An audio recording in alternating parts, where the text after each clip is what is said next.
बिस्मिल्लाहिर्रहमानिर्रहीम। अस्सलाम वालेकुम। आज की इस वीडियो में हम लोग देखेंगे कि जब आप फेसबुक के ऊपर ऐड रन करते हैं तो आप सिंगल ऐड तो रन नहीं करते, आपने मल्टीपल एड्स रन करनी होती है। जब आप मल्टीपल एड्स रन करते हैं तो मल्टीपल एड्स में मल्टीपल एड सेट्स होते हैं, और जब मल्टीपल एड सेट्स होते हैं इट मींस कि मल्टीपल ऑडियंस होती है। जब मल्टीपल ऑडियंस होगी तो उसके अंदर आपस में ऑडियंस एक दूसरे के साथ ओवरलैपिंग होना शुरू हो जाती है। उसकी रीजन क्या है? क्योंकि फेसबुक में टारगेटिंग की ऑप्शंस बहुत ज्यादा अवेलेबल हैं। फॉर एग्जांपल आप इंटरेस्ट के ऊपर भी टारगेटिंग कर सकते हैं, आप डेमोग्राफिक की बेसिस पे भी टारगेटिंग कर सकते हैं, आप रीटारगेटिंग की बेस पे भी आप एड सेट बना सकते हैं, आप लुक लाइक ऑडियंस की बेस पे भी एड सेट बना सकते हैं। अगर आपने फॉर एग्जांपल ये 4 एड सेट बनाए हैं, ठीक है, अब जो ऑडियंस यहाँ पे है, जो एड इंटरेस्ट की बेस पे आपने एक एड सेट बनाया है, वही प्रोस्पेक्ट आपको डेमोग्राफिक में भी मिलेगा। Chances are high, at the same time chances are high कि वही आपको प्रोस्पेक्ट आपको लुक लाइक ऑडियंस में भी मिलेगा। तो यहाँ पे एक ही एड सेट के अंदर आप जब एक ही कैंपेन के अंदर जब आप मल्टीपल एड सेट्स लेके चलते हैं तो कंज्यूमर का आपस में ओवरलैपिंग होना शुरू हो जाता है। ओवरलैपिंग से क्या इसका इसका डिसएडवांटेजेस क्या है? इसका डिसएडवांटेज ये है कि आप एक ही कंज्यूमर को अपनी एड मल्टीपल टाइम दिखाते हैं, जिससे इसकी फ्रीक्वेंसी हाई हो जाती है, लाइक ये 2-3 पे चले जाता है और आपकी अमाउंट वेस्टेज होना शुरू हो जाती है। Eight the same time wastage के अलावा कंज्यूमर भी आपसे अनॉयड हो जाता है और एड फटीग की स्टेज आना शुरू हो जाती है, ठीक है।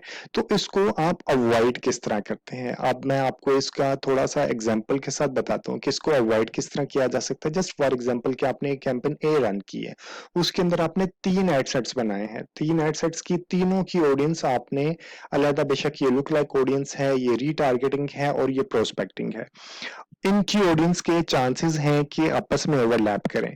लेकिन अगर आप शुरू में ही कैंपेन को सीबीओ के ऊपर चलाएंगे, मसलन कैंपेन बजट ऑप्टिमाइजेशन के ऊपर लेके चलेंगे, तो ये फेसबुक की रिस्पॉन्सिबिलिटी होगी कि वो ओवरलैपिंग को मिटिगेट कर दे, लाइक कम से कम कर दें। क्योंकि फेसबुक का एल्गोरिथम के मुताबिक वो उन्हीं को अपने इंप्रेशन शो करेगा, आपकी एड के इंप्रेशन शो करेगा, और जो कि लाइक यूनिक होंगे। अगर जहां पे डुप्लीकेशन आना शुरू हो जाएगी तो वो उसको इंप्रेशन ज्यादा शो नहीं करेगा, उसकी फ्रीक्वेंसी 1.5 से ज्यादा नहीं जाएगा अगर आप सीबीओ के ऊपर चलाएंगे। लेकिन अगर आप सीबीओ के ऊपर नहीं चलाएंगे, आप एबीओ के ऊपर चलाएंगे तो डुप्लीकेशन आना शुरू हो जाती है। अब हम एक और एग्जांपल, एक और सिनेरियो देखते हैं। फॉर एग्जाम्पल आपने दो एडसेट्स, दो कैंपेन रन की हैं, एक कैंपेन है ए और एक कैंपेन है बी। दोनों आपने सीबीओ के ऊपर चलाई हैं, ठीक है, ये भी सीबीओ के ऊपर है, ये भी सीबीओ, कैंपेन बजट ऑप्टिमाइजेशन है। ये कैंपेन का बजट इसका अपना है, तो इसकी कैंपेन के अंदर की ऑडियंस की आपस में ओवरलैपिंग नहीं होगी, और इस कैंपेन के अंदर जो ऑडियंस है उनकी भी आपस में ओवरलैपिंग नहीं होगी। लेकिन अगर डिजाइन सेम है, प्रोडक्ट सेम है, तो आपस में इस कैंपेन की ऑडियंस के साथ ओवरलैपिंग होना शुरू हो जाएगी। लेकिन अगर आपके डिजाइन डिफरेंट है, फॉर एग्जांपल आपने दोनों ऑडियंस को अलग अलग प्रोडक्ट बेची हैं, फॉर एग्जांपल एक ही ऑडियंस, एक कैंपेन में सेम ऑडियंस को आपने लेडीज हैंडबैग बेचा है, और सेम ऑडियंस को आपने कैंपेन एक और बना के आपने लेडीज हैंडबैग के बाद आपने उनको लेडीज लाइक सैंडल बेच दी हैं या लेडीज ड्रेसेस बेच दी हैं। जब आपके प्रोडक्ट्स चेंज हो जाएंगे तो फिर भी ओवरलैपिंग के चांसेस बहुत कम हो जाते हैं। लाइक ऑलमोस्ट सही ओवरलैपिंग होती है, लेकिन आप उसको ये कह सकते हैं कि कंज्यूमर अनॉयड नहीं होता, क्योंकि उसने यहाँ पे लेडीज हैंडबैग देख लिया और यहाँ पे आपके कोई और प्रोडक्ट को देख ली, तो यहाँ पे एड फटीग का एलिमेंट नहीं आता। लेकिन अगर मैं देखना चाहूं कि कि हम इसको टेक्निकली किस तरह देखें कि ओवरलैपिंग अगर है तो कितने परसेंट पे ओवरलैपिंग है, और हम इसको किस तरह मेजर कर सकते हैं कि कौन कौन से एडसेट्स में ओवरलैपिंग है। तो अभी हम देखते हैं, हमारा जो फेसबुक बिजनेस मैनेजर है उसके अंदर जाके आप जाएंगे, टैब के अंदर आप ऑडियंस के अंदर चले जाएंगे, ठीक है। ऑडियंस पे जाके आपने ऑडियंस जो क्रिएट की होती है, फॉर एग्जांपल मैंने ये ऑडियंस क्रिएट की है, लुक लाइक मेरी 4% 4% पे वेबसाइट विजिटर्स की, और एक है मेरी लुक लाइक 6% पे इंस्टाग्राम एंगेजर्स की।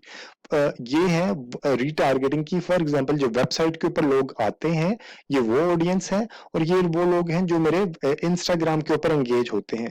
अब ये भी चांसेस काफी हाई होते हैं कि जो इंस्टाग्राम के ऊपर और फेसबुक के ऊपर लोग आते हैं वो मेरी वेबसाइट के ऊपर भी आ रहे होते हैं। ठीक है, तो अब इसकी हम देखते हैं कि डुप्लीकेशन, इन दोनों को मैंने हाईलाइट कर दिया और यहाँ पे जाके पॉइंटर से मैंने इसको शो ऑडियंस ओवरलैप किया।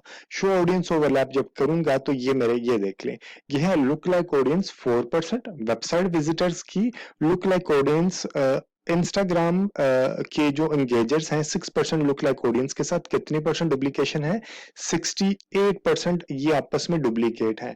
इट मीन्स के इन दोनों ऑडियंस को मैं बहुत केयरफुली यूज करूंगा। मैं इनको सीबीओ में तो यूज कर सकता हूं, लेकिन जब मैं इनको मल्टीपल एडसेट्स में यूज करूंगा तो ये मुझे देखना होगा कि मैं एक एडसेट में अगर मैंने ये यूज किया है तो दूसरी एडसेट्स में मैं इसको माइनस कर दूं, इस वाले को माइनस एक्सक्लूड कर दूं। अगर मैंने दूसरे एडसेट्स में भी सेम रखा है, एक्सक्लूड नहीं किया, तो डुप्लीकेशन आना शुरू हो जाएगी। ठीक है, लाइक सिंपल सोल्यूशन, अब ये तो मैंने बता दिया कि आप इसको किस तरह मेजर करते हैं डुप्लीकेशन को। सिंपल सॉल्यूशन, आप कैंपेन को हमेशा सीबीओ पे चलाएं, नंबर वन। नंबर टू, अगर आपने सीबीओ पे चला के आपके पास मल्टीपल कैंपेन्स आप रन कर रहे हैं और आपका बजट हर कैंपेन का अलग है, तो आपके डिजाइन जरूर, प्रोडक्ट जरूर डिफरेंट होने चाहिए। ठीक है, thank you very much for watching this video. अगर आपको मजीद एसईओ से रिलेटेड, फेसबुक से रिलेटेड, सोशल इंस्टाग्राम से रिलेटेड और गूगल एडवर्टाइजिंग, यूट्यूब से रिलेटेड आपको कोई भी टेक्निकल एडवाइस चाहिए हो तो आप मुझे व्हाट्सएप कर सकते हैं या मुझे ईमेल भी कर सकते हैं। But please do remember, subscribe my channel digital marketing AI. Take care, अल्लाह हाफिज।